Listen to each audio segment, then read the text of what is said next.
Welcome to Tucker Carlson Today. General Hospital on ABC is one of the most dearly loved and longest running TV shows of all time. In fact, it may be the longest running, certainly in the running for that.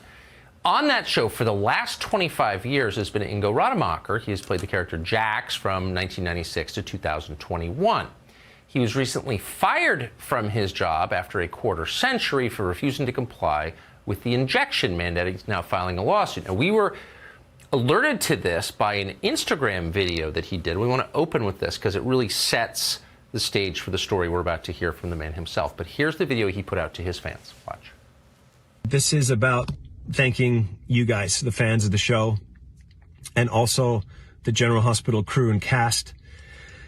I was on the show for 25 years. They're like my family, a lot of the people there. And I was really hoping that I could play Jax for another 10 or 25 years.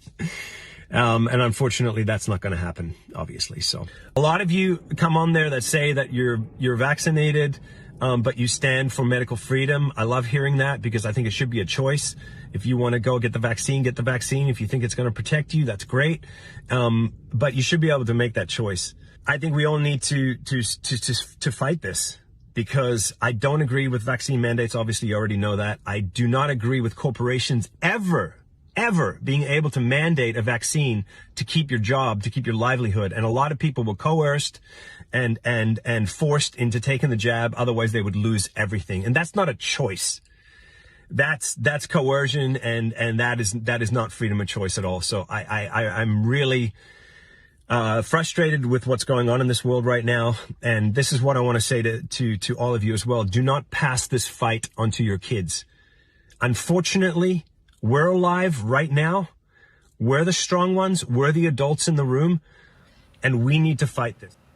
Amazing. A lot of us found that really inspiring, both personally and ideologically. It's hard to remember a clearer declaration of what it is to be an American, made by a man who did not begin as an American.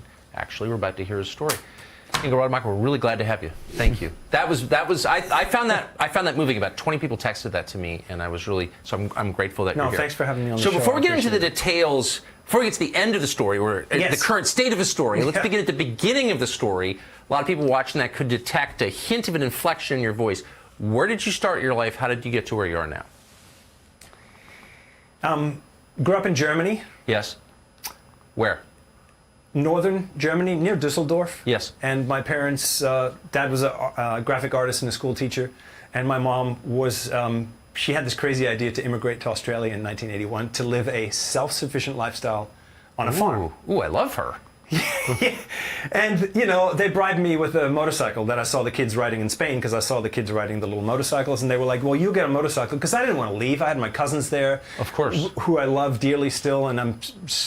You know, it was my grandmother, us, and my cousins next door, 3 Rademacher houses in the village, and we kind of left, you know. So, and we left my cousins there, which was a real. I still feel, you know, sorry about that. But life in Australia was amazing. We bought a 400-acre or almost 400-acre farm with a river running through it in southern New South Wales. And why did your mother want to do that? Because they wanted to drop out of the consumer society already. I think they were 40 years early. Yes. They wanted to drop out of the consumer society and didn't want to participate in that anymore. My mother already saw it going the wrong way. So they wanted to kind of have old McDonald's had a farm, and we did. We had everything from the income, of course, we had to have as well, which 200 head of Angora goats, 50 head of cattle. But then around the property, it was an orchard, geese, chickens, horses, milking cows. My dad milked the cow every morning. So we'd have fresh milk. We'd make butter from that, cream. We did not have a TV, a wood-burning stove. Oh. And during that time, I really learned a lot of things, because it was from that amazing age, from age 10 to 13 and a half, where you really learn a lot, and you grow up and you become a man, right? I was doing half the tractor work with my dad, learning how to make fences, going, you know, we had a rabbit problem, so we'd go at night spotlighting and shoot rabbits, throw them to the dogs. And we had a 1-acre vegetable garden also down by the river, which was incredible. So it really was a self-sufficient lifestyle. And the whole point of this was my dad came to the breakfast table one morning and he said, look at this. This is all the trash for the entire week that has come out of this entire family. And it was in his hands. Oh. Which is, that was the whole point of doing that. I think if you had said this 15 years ago, people would be like, oh, the Rademakers are a little weird. I think you say this right now, and I bet you a lot of people watching this are thinking, oh, I wish I could live that way. And I'm thinking, maybe now is the time to start living like that again. My wife and I have been talking about it a lot. So what happened? I think a lot of people were talking about that for sure. Yeah. And for good reason. So what happened? So you grew up in Australia after the age of 11? Yeah, so then that farm was a lot to handle. So then we moved to a place called Bundaberg. I don't know if you've heard of that. There's the little Bundaberg root beer that's in all the 7-Elevens now and all the gas stations. And I'm like, that's my hometown. Sugarcane town of 50,000 people. We had 20 acres there. We did some small crop farming there, which was also really cool to learn. I was a lifeguard in Australia for a little while there. It's a more tropical climate. And then I started modeling, did a year in Brisbane, a year in Sydney, and then I said to my Sydney modeling agency, could you send me out for one of those Australian soaps? And I got cast on a show called Paradise Beach in the early 90s, and I got the lead role on it. I kind of learned to act on that show. It really took me 6 months to figure out. In your low 20s? To not act, yeah. I think I was 20 or 21 when I did that. And then that show got canceled after a year and a half.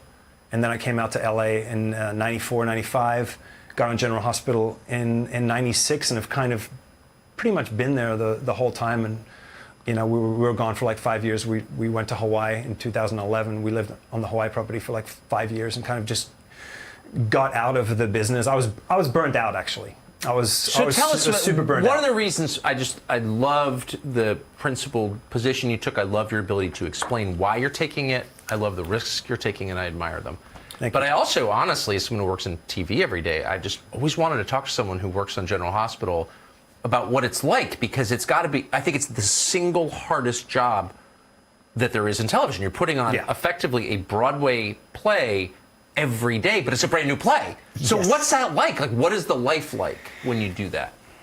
First, I want to say, too, it's an amazing show. It's a great show to work on. It's a lot of fun. The cast and crew, nobody has egos there. It's a great work environment. People stay there for a long time. They stay there for forever. I mean, I was hoping to be on the show for perhaps another 25 years. People have gotten really old. People have gotten really old on that show. I know! They have. So cool!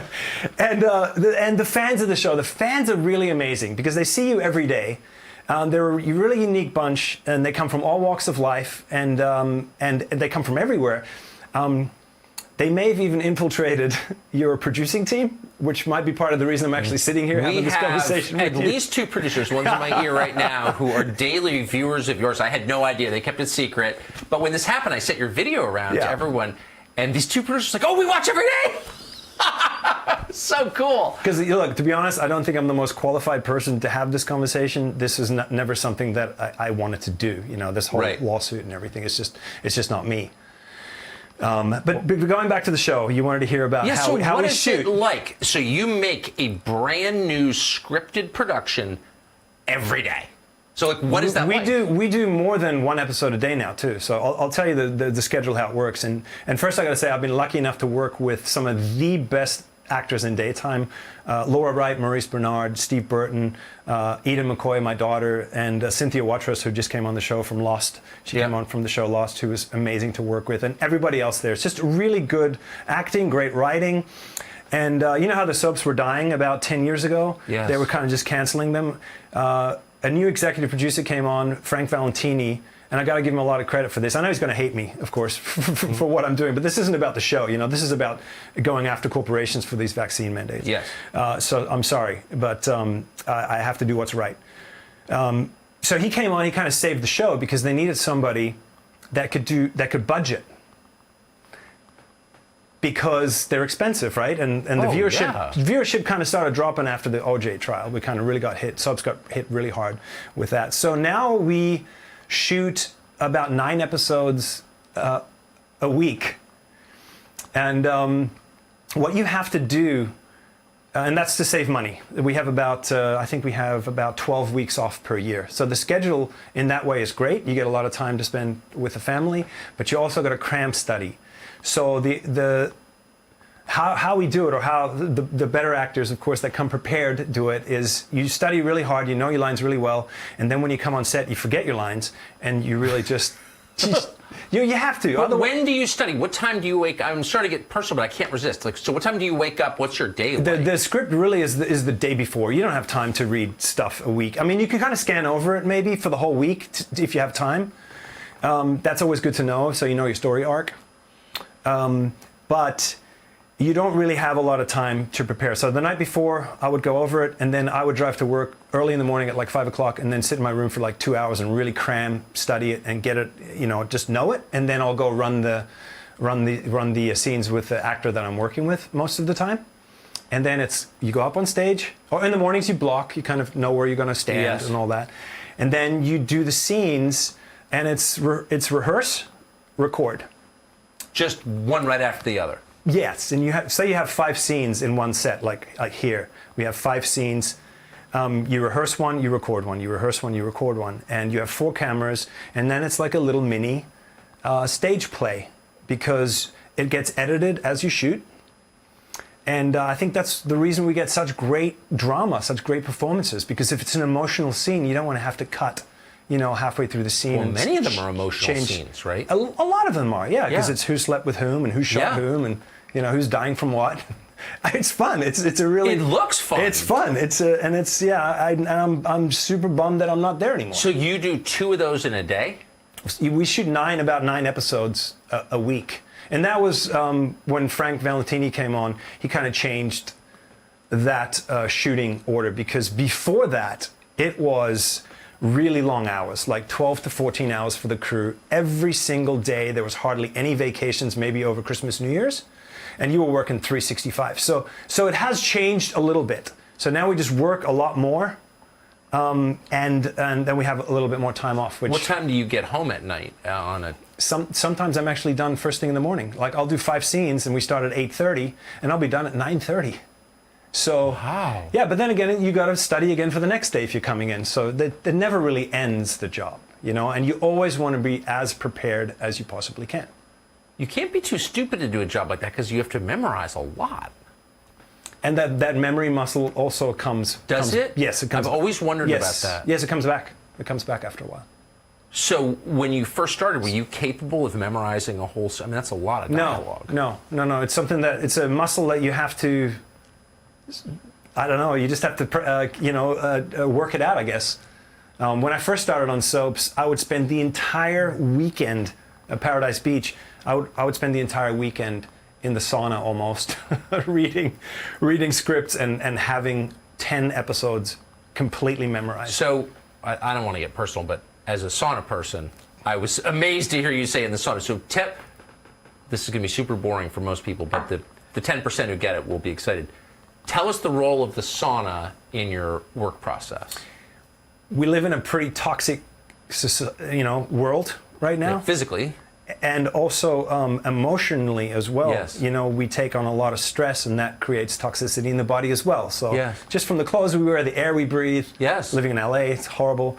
You just want to detox as much as you possibly can. So the sauna, I call it the old man's workout. Even though it's really hard, you go in there and you push yourself.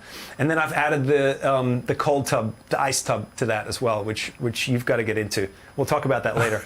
I don't know if I'm no. For the ice tub, I can do the sauna. It's amazing. If you do that workout for 4 hours, you feel like you've run a marathon, and you feel like a new man, because you've taken all of that old water, that dirty water, and gotten it out of your body, and then you replenish it with new water, and you feel absolutely amazing, and especially the ice, because the ice shocks your body and moves your lymph. So I'm understanding this, so you sit in the sauna, typical sauna is 15, 20 minutes. For as hot as you can, yeah. Hot as long as you can. Mm-hmm. At what temperature do you prefer the sauna? I think what do they go up to, the two something, right? Yeah, probably 215 you die, but like maybe 200 really is a hot sauna. When you put the water on the hot rock, it comes and burns your skin on the way down, like that. Okay, so you like a hot sauna. Really hot. Really I hot. do too. Yeah, I agree with that. And then you go in the 32 degree water. And you have to get used to that as well. It takes you a while to work up to And that. what do you do in the? I mean, You just sit there for 3 minutes and just... You can really do 3 full minutes. Mentally, when I was in Hawaii, I was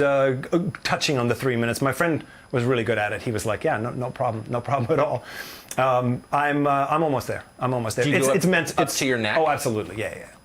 And even the hands in, which I hate doing, like putting the hands out, but And you go right from the sauna into that. yes, immediately. Yeah, Amazing. yeah. Okay, Great sorry, workout. This is Great workout. they can maybe cut that part out, but I'm telling you, the people who are tracking with this are going to be pretty excited to know you do that.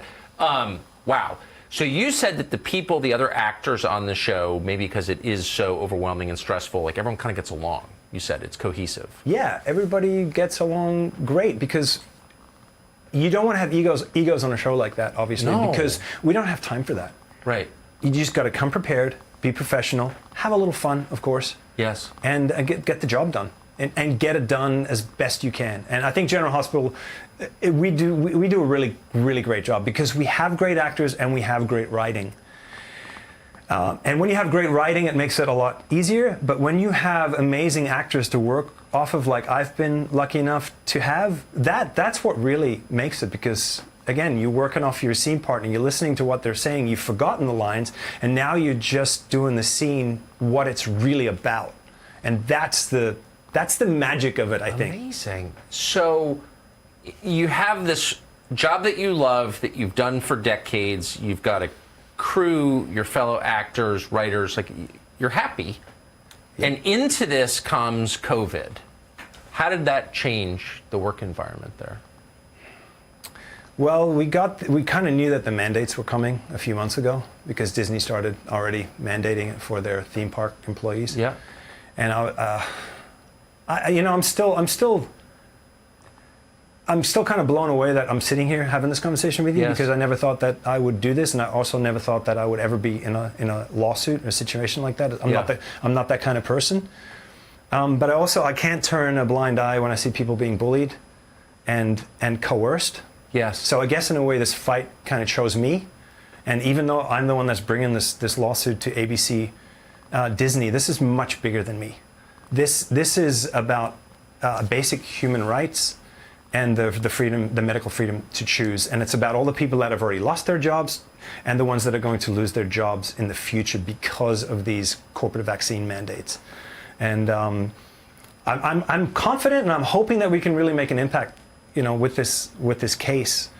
I have a great team of lawyers, by the way, who I was introduced to by Robert F. Kennedy Jr. from Children's Health Defense. What a great man he is. Absolutely. Scott Street and John Howard, these attorneys out in LA, they're actually at the forefront of this fight. And you may have heard about some of these cases that they had. They got cases against LA County, LA City, and even the state of California against Gavin Newsom. And the same group that is helping out with those cases, they're actually helping me now as well, which is Children's Health Defense, Bobby, and a group called the PERC Group as well. So I'm super grateful for that because I couldn't do it without them. But as you're there in this idyllic world in the job you love, that's what was so heartbreaking about your video, by the way, that we opened with, is like I'm thinking I'm watching a man who really loves what he does and wants to keep doing it, but can't. Yes. So that is, there's something really sad about that. But so you hear these vax mandates are coming down from the corporate monsters at ABC, at Disney. Do you take it seriously? Do you think it's going to actually happen? Yes. Really? Yeah, because I think it was going in that direction, and we were hearing about it. So yeah. And they said they were going to take religious exemption, so we put in for that, and that was denied. They denied it? That was denied as well. So you actually went with the process. I did. Even though I'm against all of it. Of course. I did. I went with that. I went. You with the could process. have. No one ever says this out loud, but I know 1 million people who've gotten fake vax cards, and I'm not taking a position either way. But you could have done that. No, believe me, I believe me, I've heard about that, and I know people that have them. But that's not standing up. I couldn't do that. I'm not the kind of person that can just turn a blind eye to this kind. I have to fight. If I see corporations bullying people and coercing them, I can't just do that. I'm adding to the problem if I would have done that. I agree with you. And so I feel the same way. Just so you know. Yeah, walking away. Of course, it's a great job, great income, and but there's no choice. There was no choice here for me. Taking this vaccine also goes against everything that I believe in and how I live my life. So there was no choice for me here. Tell us what you mean by that. Taking the vaccine goes against everything you believe in and how you live your life. Yeah, it's the healthy lifestyle. Yes. Western medicine has its place, I think, but we try to also avoid it as much as possible because it's not preventative. So we use alternative medicines in the entire family when it comes to that. How's that worked, by the way, for your family? It's fantastic. My parents my dad's 80, my mom is 77, 78, and they're not on any kind of medication at all their entire life. They hike every day in the German Alps and do saunas as well. They have a sauna. Of course, I got them a sauna. Sauna's always, if I can just say, at the heart of all good lives is a sauna. So look, I agree. To me, it's staying healthy and dying healthy as well, and being injected with something like this COVID vaccine. Personally, I don't think I need it, and I think I should be able to make that choice because if we don't choose what we're allowed to put in our bodies, we don't own our bodies anymore. And then the government owns you. Okay. I'm trying not to slam the table. I totally agree. It's so frustrating. It is so frustrating. So here's a European man who grew up on a farm in Australia who has strong beliefs about health and life, how to live. You're not trying to coerce anybody. You're not telling people not to take the vax. You support people who want to take the vax. You're not against vaccines. You just don't care to take this one. You're not harming a single person, and they fire you for it. What do you think their thinking is here? The way I look at this with this COVID vaccine is you would have a rational argument if the vaccine did a good job at stopping the spread, that you would mandate it at work. Yes. But you'd still be wrong. Yes. I say. But right now, you don't even have a rational argument at all, because we all know that the vaccine doesn't do a good job at stopping the spread, and we've had breakthrough cases at work, and we're going to continue to have breakthrough cases like we have all over the world. They're everywhere. So you don't have a rational argument to mandate it. Now you're just telling me I need to take a medical treatment for myself to reduce COVID symptoms. What if I disagree with that? I'm not spreading it at work. Why mandate it? No one's been able to answer that question. That simple question. How does an unvaccinated person threaten vaccinated people or threaten anybody? I ask that question constantly. No one's ever said, I want to come on tonight to explain that to you. I'll speak slowly so you can understand. No, they don't want to explain it. So what do you think this is really about? It's okay. You're in a safe space. Look, I think it's about control, obviously. Yeah. I don't know where we're going with this. The fact that they're doubling down on everything now, like the governments in Australia and some of the European ones, and people also don't realize that if we don't stand up to this, it's not going to go away. They're just going to keep adding to it. What are we talking now? 6 shots almost with this new variant that just came over. Fauci said it was from a fully vaccinated person. So we're talking 6 shots there already in total. At what point are people going to go, okay, maybe I'm being made fun of here with this whole thing? I mean, at what point do people go, enough is enough already, let's just call it what it is. It's a serious flu bug, right? And let's just get on with our lives. So I don't know what the end game is here, but I know that they want to, segregate us and give us travel restrictions and give us vaccine passports, and then we're going to just keep adding to that, and then there'll be a new thing that'll come, and it'll be super easy to control people because they've already given up their rights. They said how many shots? I'll take them. I'd really like to know the answer to at what point people draw the line. I already know people at work, they're already drawing the line at this next booster. They took the vaccine, but they're like, I don't want to keep taking boosters. At some point, and I'm trying to keep my emotions in check, but at some point, don't you feel a little bit of contempt for people who are just willing to give up their bodily autonomy? If people want the vaccine and take the vaccine, I don't judge, and I think that's great. Yeah. I do too. I think you should be no able to problem make with that it. choice. I have Yep. family and friends who've done that. Yes. But if you don't want the vaccine and you know that you are violating your own conscience, your own view of how you live your life, you do it anyway, you keep allowing them to take away your bodily autonomy and your most basic civil rights, aren't you adding to the problem at some point? I mean, let's be honest about it. Well, you are, I believe, because this isn't about just the vaccine. It's about your basic human rights and your medical freedom to choose. Again, this isn't about the vaccine. It's so much about Right. your human rights to be able to live a free life on this planet. The other thing I want to say too, real quick, because I know people are going to want to politicize this. But all of the people that are helping me right now with this lawsuit, the majority of them are Democrats. Of course. And It's Bobby Kennedy yes, Jr. of course, yes, I mean, come on. And I've been told also that some of the people on the legal team are also vaccinated. So Yeah. this isn't political at all. And I know people are going to try to, of course, paint me as this right-wing conspiracy nut, which couldn't be further from the truth either, because all I care about is the truth. I don't care if it comes You're from a the natural foods guy from the LA. right. Yeah. Yeah, I don't How care. are you some right-wing guy? No, I know, but because I've been saying that I don't like the current administration, which I admit.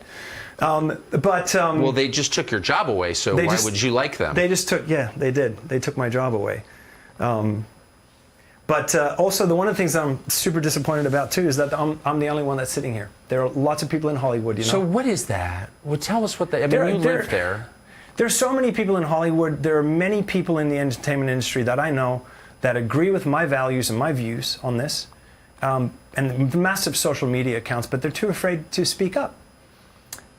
Which blows my mind, because they're all just hoping that these vaccine mandates will just go away on their own, and they're not. And I, for one, I do not want to pass this fight onto my kids, as I've already said. I think it's the responsibility of the adults in the room right now to fight this. Unfortunately, we happen to be alive at this time. You know, this isn't fun for anybody. I know. Nobody's having fun anymore. You know, I think we were put on this earth to experience life in these physical bodies, to actually experience life. And I don't think locking us up, masking us up permanently, and shooting us up with a vaccine that we might not want or need is living. We have to lay value on, it's not so much about how long we live, even though everybody wants to live a long life. It's how great we live, right? I totally agree. There's actually a quote from this amazing Hawaiian waterman called Duka Hanamoku. You probably know the quote. Of course. He said, the best surfer in the lineup is the person that's having the most amount of fun. Yes. And I don't think people are having fun anymore these days. And I think I have to apply that also in my life right now, that philosophy, because I know I'm going to take a lot of heat for this. They're probably going to come after my family. And I just have to stay strong and just kind of, I brought my son Pohaku with me on this trip, and he actually doesn't really know it. He kind of does, but he's here for moral support for Dad. Because when we were flying over here to do this, all the news started coming out already, and reading it and everything. It's hard that there's so many mean people out there, and I guess I'm a bit naive in a way that I think everybody is open for discussion and has the ability to be rational about things, and that's what hurts me the most about this. But I have to say the fans of the show have been incredible with their comments, 90% positive, so that really gives me hope for the human race. Yes. So, well, you're obviously not motivated by any malignant desire at all. I mean, I got to think 90% of Americans, no matter who they vote for, would agree with what you just said. I hope so. Because how could they not? Yeah, So tell us about your treatment. So, I mean, I don't want to add salt to an already inflamed wound. Yeah, here we go. But tell me, like, your coworkers, you don't need to name names or anything, but how did they, 25 years. How did they respond? Look, the thing is, and this is what I say to people, how come they're not sticking up for you? Well, okay, let's say everybody was standing up for me and said, and one of the favorite comments I get is, I'm vaccinated, but I stand for medical freedom. Yes. I think that's a really important thing to say. I agree. If we were all, hold arms, link arms together and say, we're not taking this vaccine, Disney would have just canceled the show. And that means the crew doesn't have their jobs anymore. Literally? Oh, of course, that's what I believe. I don't think that... These are zealots. I don't think we're kind of that show that's over here on the side that, you know, makes them a little bit of money and has a slot, you know? I mean, I don't think we're the most... We're always skating on thin ice. We got to be super careful. So, no, if we would have done that, they would have... I think they would have canceled the show. So that's not an option. So, you know, a lot of people come up to me privately. There's actually a lot of people on the show, and I'm not going to name names, obviously, because, you know, they can confide in me. But there's a lot of conservatives on the show. That's going to start. Tomorrow they got to go to work and be like, oh, who are they? You know, especially the really far left ones. Yeah. Well, you have one very aggressive political activist type person who's been on the show for a long time. Yes. Kind of a hater, it seemed like to me. Complete bigot, I would say, because I love her. I love her work. I advocate for her freedom to speak. Yeah. I advocate for her to spread misinformation, which she thinks I'm doing. I think we should all be able to do that in a democracy, right? Yes. And yeah, she was really, you know, she came out with that tweet that announced to everybody. And I'm no longer on Twitter. I deleted that a year and a half ago. I think it's a cesspool of cyberbullying. It is. People have it's absolutely the worst. no accountability there. It's It really is. It's a horrible place. I like pictures, Instagram. You know, it's fun. Hopefully, I'll have my Instagram account still after we're done with this. Yeah. I wouldn't bet on it. Yeah, but yeah, right. Now I'm on the radar. So yeah, she was. She announced that because of the whole, you know, me misgendering somebody, which I apologize for as well, and. Yeah, so it was, yeah, that's that. But you did get, yeah, she's clearly a pretty unhappy, very unhappy person, but you did get person-to-person support from people on the show. Oh, 100%. Yeah, a lot of people on the show, on the crew. I think it's everywhere. Like I said, there are so many people in the Hollywood industry that I know that are like sending me private messages on Instagram and like, thank you. From the fans a lot though too, a ton of private messages. I believe that. The haters are the bots. I really think that people cannot be that hateful when they say something like that. I agree. But yeah, so there's been a lot of support, but I mean, it's not public support. So is it really support, you know? I don't know. There's something, I mean, I live in not the same world, but you know, not too far away. Mm-hmm. And there's something nice about hearing, you know, that people agree with you or support you, even if they're like too cowardly to say so in public. That is absolutely correct. It's just, I think we're in such a fight right now. This is a kind of a bit of a world war. Yes. 3 for us in a way, but silent. Nobody really knows what is going on. I think this is way more important to fight than anything that we are probably going to fight in our lifetimes. I agree with that.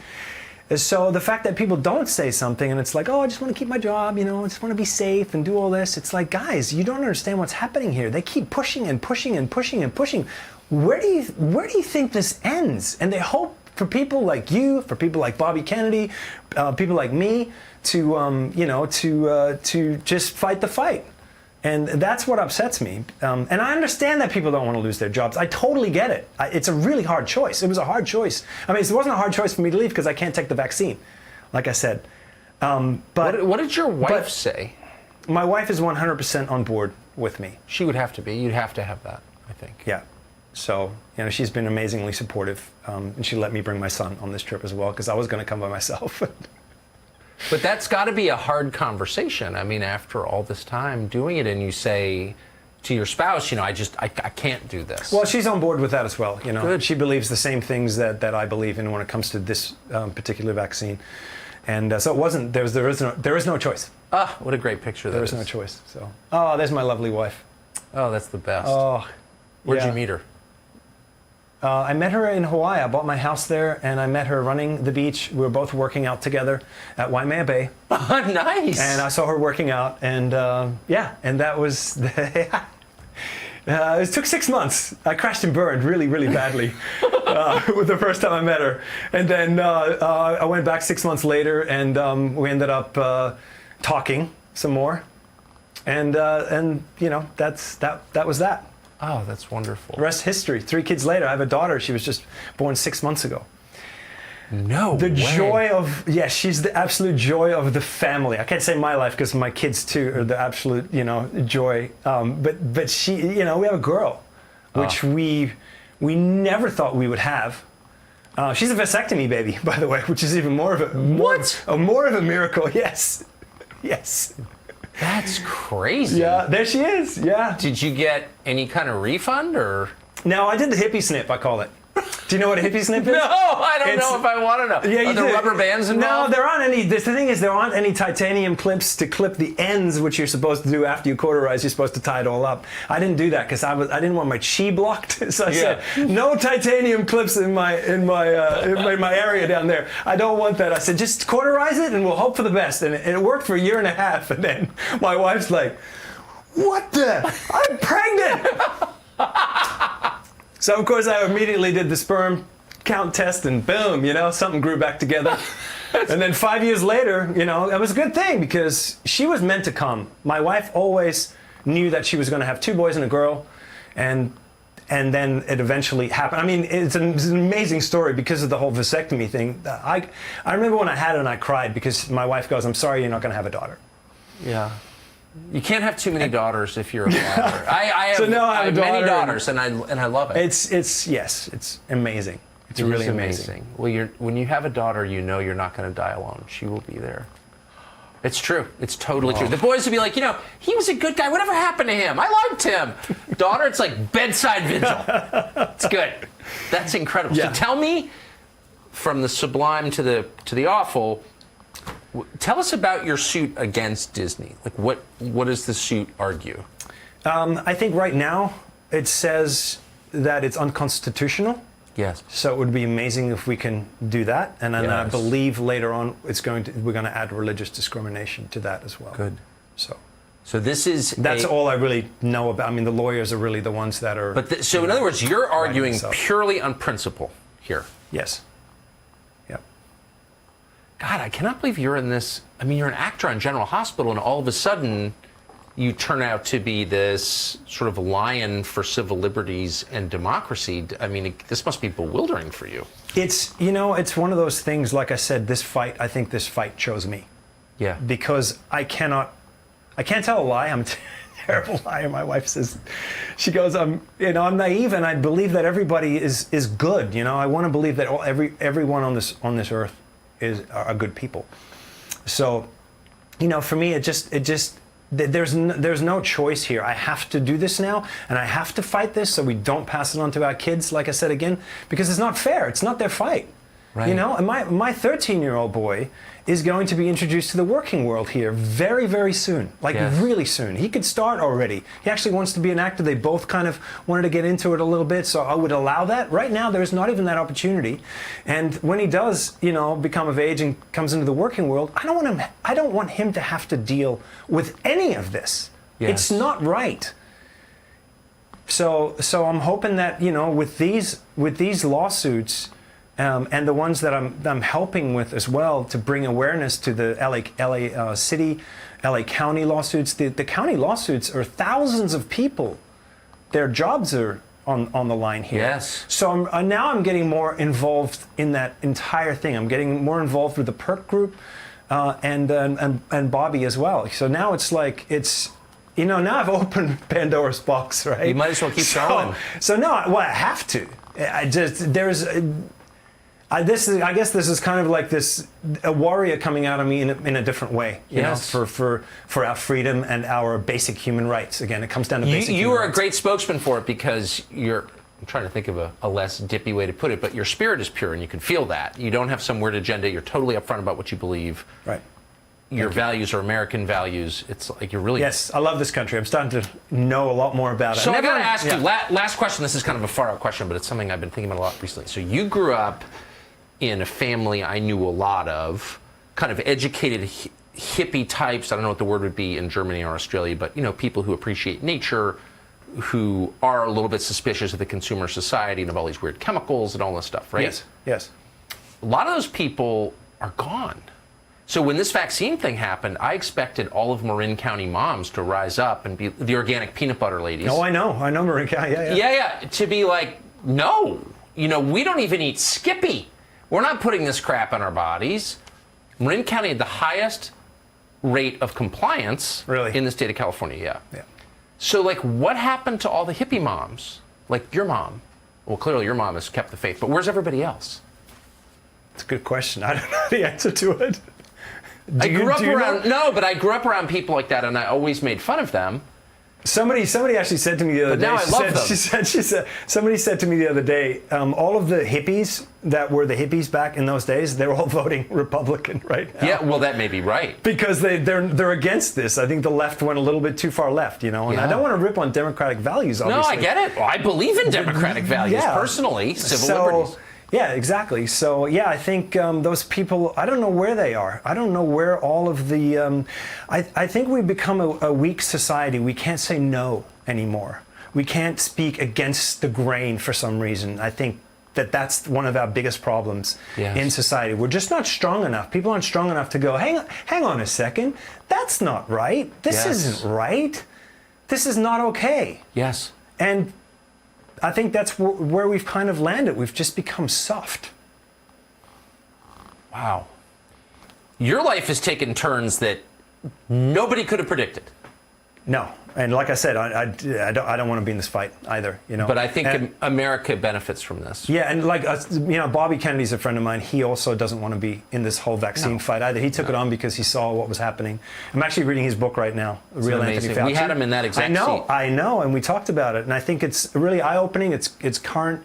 It's, you know, to my situation, I think it's and the people that are asking questions, why are we at almost 2 years of 2 weeks to flatten the curve? Yeah.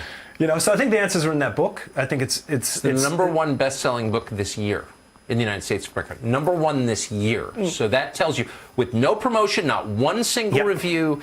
The New York Times messed with the numbers on it, but in BookScan, like the actual numbers, number one. Yeah. It's full of facts and full of amazing history and everything about the vaccines and everything.